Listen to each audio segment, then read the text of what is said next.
नमस्कार, मेरा नाम विवेक कुमार है। मैं एमएलटी कॉलेज सहरसा में इतिहास विभाग में असिस्टेंट प्रोफेसर के पद पर कार्यरत हूँ। आज हम लोग अपने ई लर्निंग की इस कक्षा में भारत में राष्ट्रवाद पर चर्चा करेंगे। इस चर्चा के दौरान हम लोग यह जानने का प्रयास करेंगे कि 18वीं सदी के उपरांत 18वीं-19वीं सदी में जो राष्ट्रीय आंदोलन हम लोगों ने अंग्रेज़ी सरकार के खिलाफ छेड़ रखा था, उसके पीछे जो राष्ट्रवादी भावनाओं का जागरण हुआ वो किस प्रकार हुआ। आज की यह कक्षा प्रतिष्ठा इतिहास के विषय के साथ साथ स्नातकोत्तर पाठ्यक्रम के लिए भी महत्वपूर्ण है। इस सेक्शन से लगातार सवाल पूछे जाते रहे हैं, जैसे भारत में राष्ट्रवाद के उदय के क्या कारण थे, भारत में राष्ट्रवाद का उदय किन परिस्थितियों में हुआ और उसके पीछे उत्तरदायी कारणों की चर्चा करें।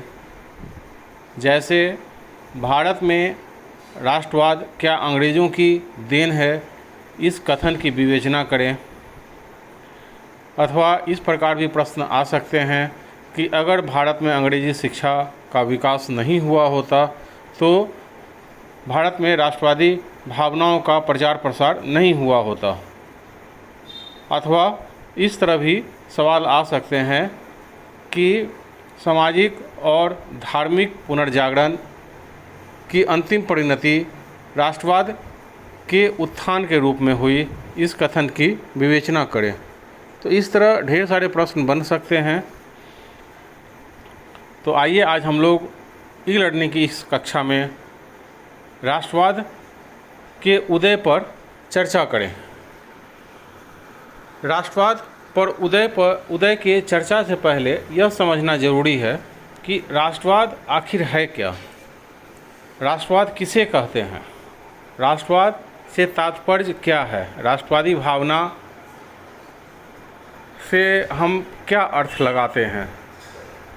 सामान्य अर्थों में अपने देश के प्रति जो लगाव होता है, जो समर्पण होता है, उस समर्पण को राष्ट्रवाद के नाम से जाना जाता है। कहने का तात्पर्य यह है कि अपनी सभ्यता, अपनी संस्कृति के प्रति लगाव, अपनत्व की भावना, अपने राष्ट्र, किसी खास भूभाग के प्रति अपनापन की भावना को राष्ट्रवाद कहा जाता है। इसे विचारों में व्यक्त करना कठिन है, बल्कि यह भावनाओं के तौर पर ज़्यादा मजबूत है। जैसे उदाहरण के तौर पर हम देखें कि मान लें कि भारत का किसी दूसरे देश के साथ क्रिकेट मैच हो रहा है। उस क्रिकेट मैच में खेलने वाले खिलाड़ियों को हम व्यक्तिगत तौर पर नहीं जानते हैं, न ही उससे हमारा कभी आमना सामना हुआ है।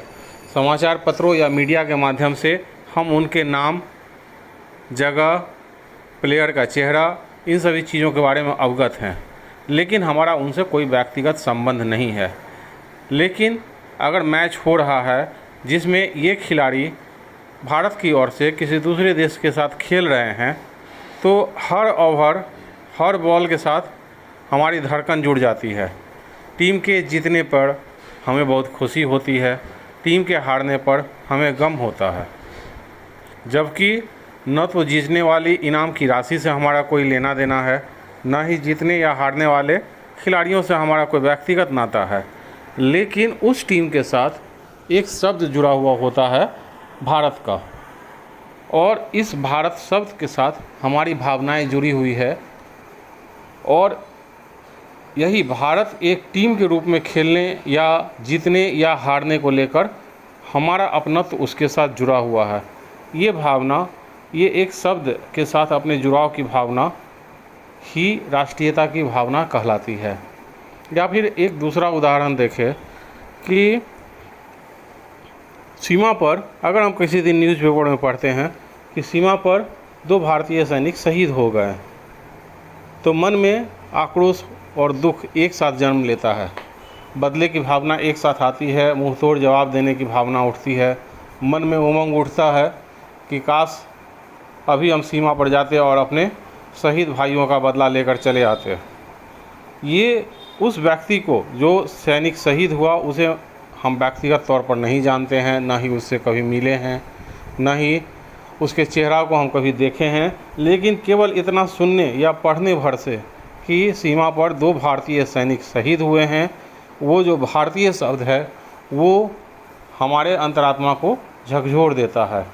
उसे उस शब्द के साथ, उस खबर के साथ लगता है जैसे किसी ने हमारे ऊपर गोली चलाई है, हमारे ऊपर हिंसा हुई है, हमारे ऊपर हमला हुआ है। तो ये जो राष्ट्र के प्रति समर्पण है, एक भावना है, इस भावना को ही राष्ट्रीय भावना, राष्ट्रवाद कहा जाता है। किसी खास भौगोलिक क्षेत्र, देश, समाज, संस्कृति के प्रति अपनापन ही राष्ट्रवाद कहलाता है।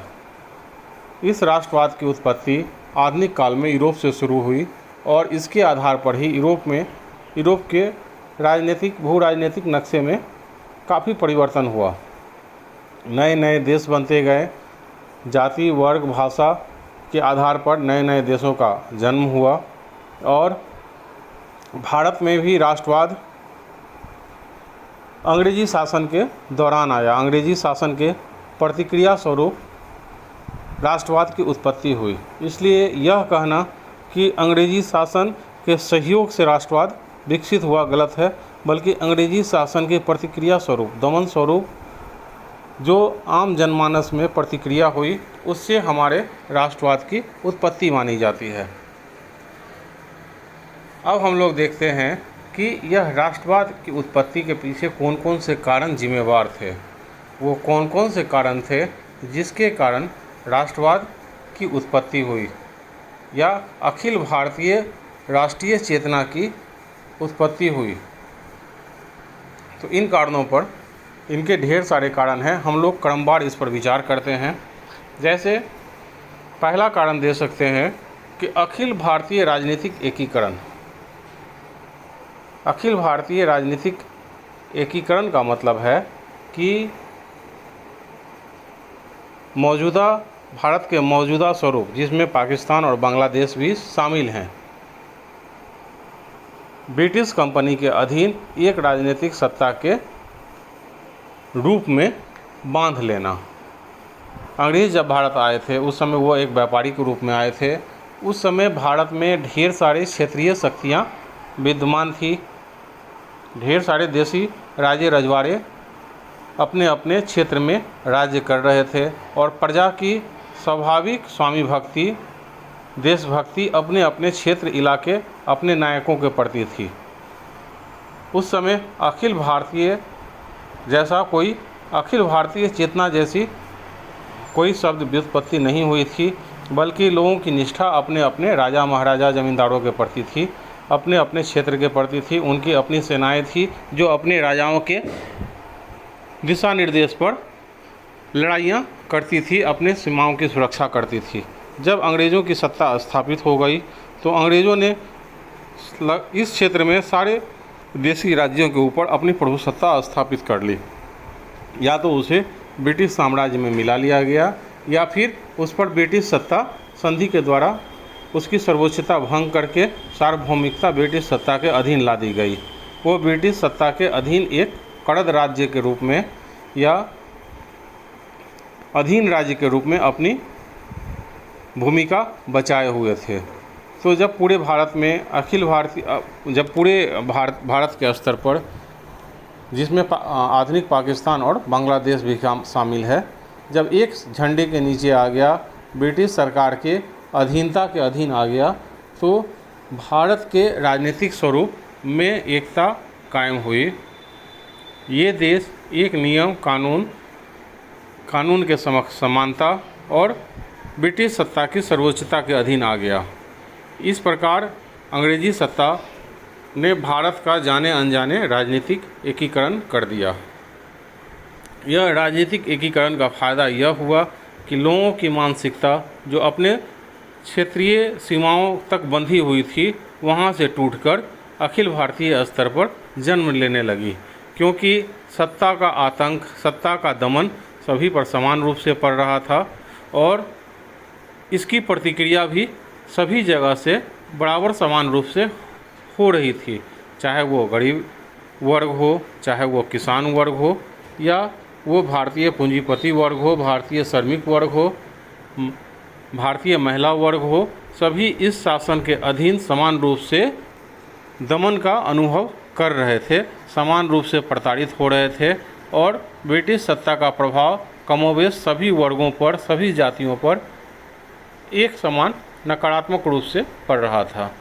तो जो अखिल भारतीय चेतना विकसित हुई, उसने इस क्षेत्र को वर्तमान रूप दे दिया और क्षेत्रीय राज्यों की भूमिका सिमट गई और अखिल भारतीय स्वरूप का जन्म होने लगा। इसके साथ साथ अंग्रेजी शिक्षा का प्रभाव साहित्य और समाचार पत्रों की भूमिका भी महत्वपूर्ण रही।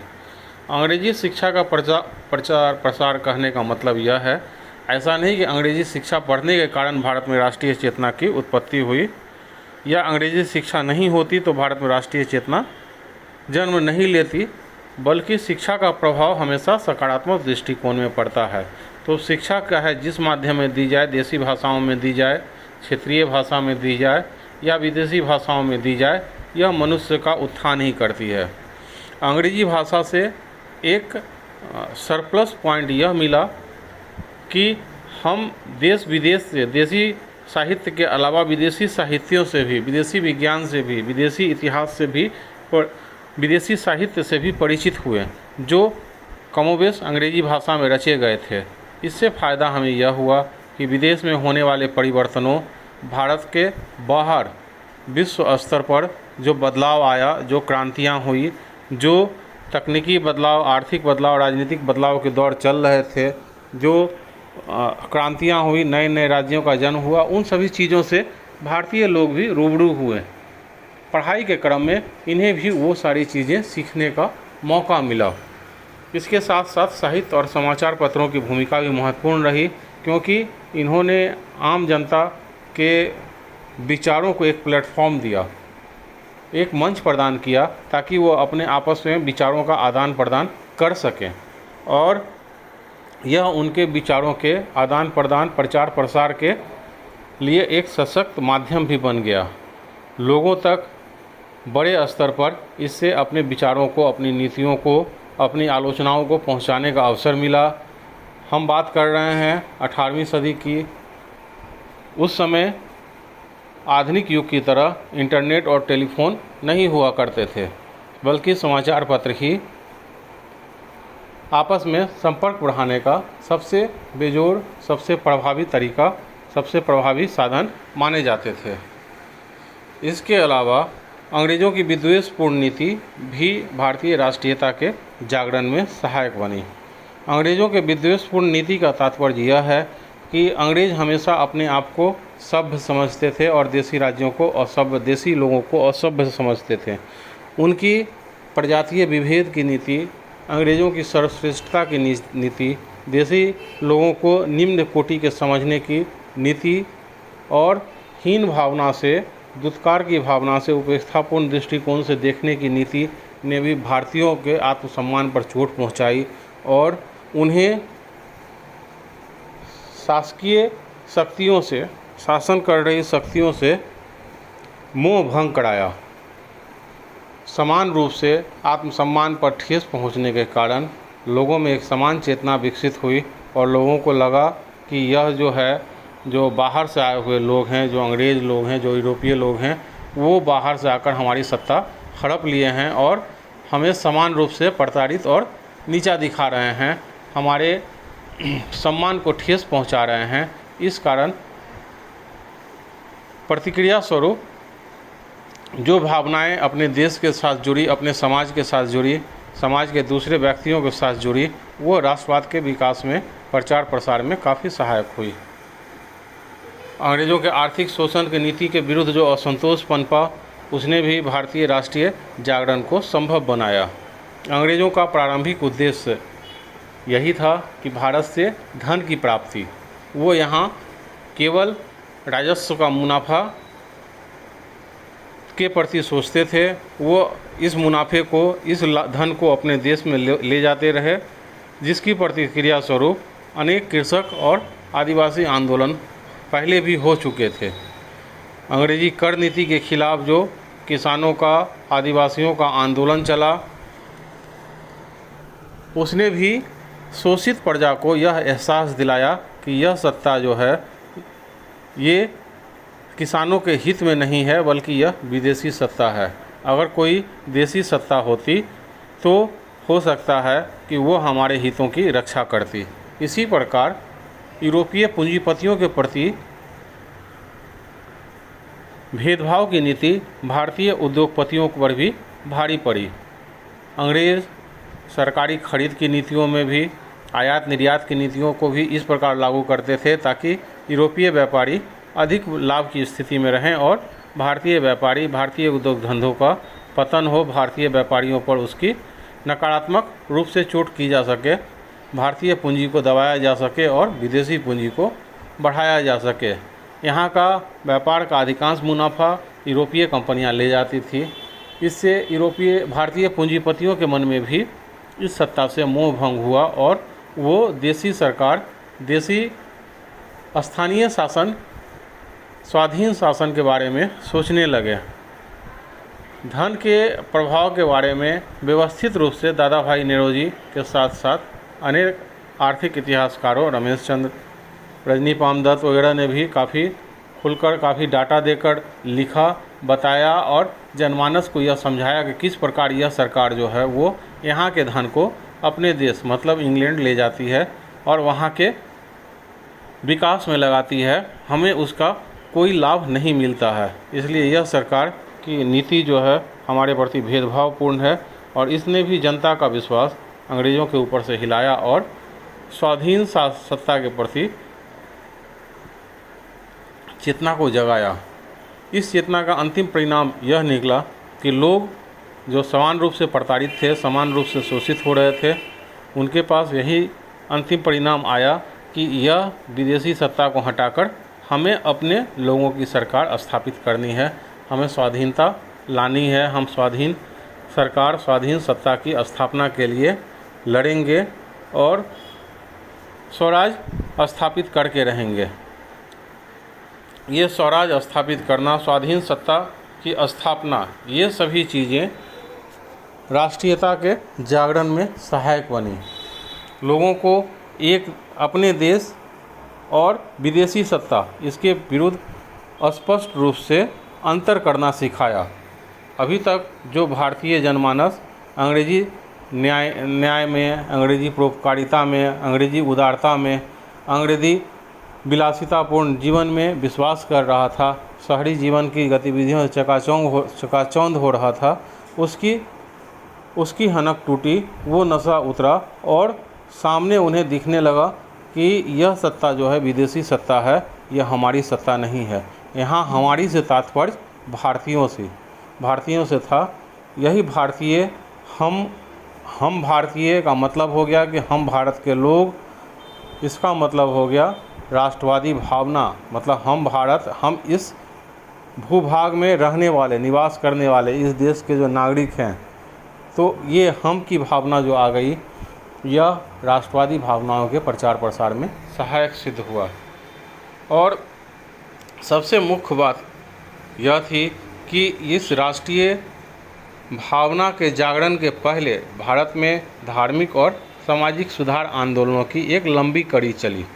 अनेक ऐसे प्रबुद्ध व्यक्ति, नेता, अनेक ऐसे संघ बनाए, अनेक ऐसे समाज का निर्माण हुआ जिसने धर्म के आवरण में समाज की एकता को तोड़ने वाली गतिविधियों पर, समाज के बुराइयों पर, समाज में भेदभाव पैदा करने वाली शक्तियों पर, विचारों पर लगाम लगाया और समाज के स्वरूप को उदार बनाने का प्रयास किया, ताकि भारतीय समाज जो वर्ग में, जो जातियों में बटा हुआ था, उसमें एकता, सामाजिक एकता स्थापित की जा सके। राष्ट्रवादी भावना का प्रचार प्रसार तब तक नहीं संभव था जब तक समाज में एकता की भावना नहीं आती या जातीय और वर्गों की दीवारों को नहीं गिराया जाता। धर्म के आडंबर में लिपटी हुई जो कुरीतियाँ सामाजिक मान्यताओं के बल पर चल रही थी, उन्हें जब तक नहीं तोड़ा जाता, समाज को उदार नहीं बनाया जा सकता था। और समाज को उदार बनाए बिना राष्ट्रीय भावना आधुनिक भावनाओं का विकास संभव नहीं था, उदारवादी भावनाओं का विकास संभव नहीं था। स्वतंत्र रूप से सोचने विचारने की शक्ति पर प्रश्न चिन्ह लगाया जाता रहा। स्वतंत्र रूप से जब तक समाज का स्वरूप उदार नहीं होगा तब तक व्यक्ति स्वतंत्र और निष्पक्ष विचार नहीं कर पाएगा। इसी कारण लोगों को वास्तविक शोषक पहचानने की भूल हो रही थी। वास्तविक अन्यायी शक्तियों को पहचानने में भूल हो रही थी। और जब यह दीवार गिरी, जब धार्मिक और सामाजिक पुनर्जागरण आंदोलन चला, जब अनेक विद्वानों ने हमारे पुराने सभ्यताओं से हमें रूबरू करवाया, हमारे प्राचीन और मध्यकालीन महानताओं से हमें रूबरू करवाया, तब जाकर हमें अपने आत्मसम्मान पर भरोसा हुआ और आत्मसम्मान से भरा हुआ समाज ही पुनर्जागरण के लिए सोच सकता है। इसी कारण से भारत में राष्ट्रीय भावना के उत्थान में सहायता मिली। अब सवाल उठता है कि राष्ट्रीय चेतना के उदय के परिणाम स्वरूप क्या बदलाव आया। राष्ट्रीय चेतना का जब विकास हुआ तो क्या ऐसा हुआ कि अंग्रेज़ों ने सीधे सत्ता भारतीयों के हाथों में सौंप दी, या फिर ये चेतना का विकास हुआ इसके बाद जब देखते हैं कि एक अखिल भारतीय संगठन का निर्माण हुआ, उसके 60 साल के बाद, तकरीबन 60 साल के बाद जाकर आज़ादी मिली। तो ये राष्ट्रीय भावना का विकास और आज़ादी पाने के क्रम में ये इतनी लंबी दूरी, 60 साल की दूरी, आखिर इतना लंबा इंतज़ार क्यों करना पड़ा, वो कौन कौन सी बाधाएं थी और उन बाधाओं को पार करने के लिए हम लोगों ने क्या क्या उपाय किए। तो ये हम लोग फिर भारत के स्वाधीनता संग्राम, कांग्रेस का जन्म और उसके बाद भारत के स्वाधीनता संग्राम, उस दौरान चले विभिन्न आंदोलनों पर चर्चा करते हुए क्रमबद्ध रूप से आगे बढ़ते जाएंगे। आज के क्लास में इतना ही, फिर अगले क्लास में नए टॉपिक पर चर्चा होगी। धन्यवाद।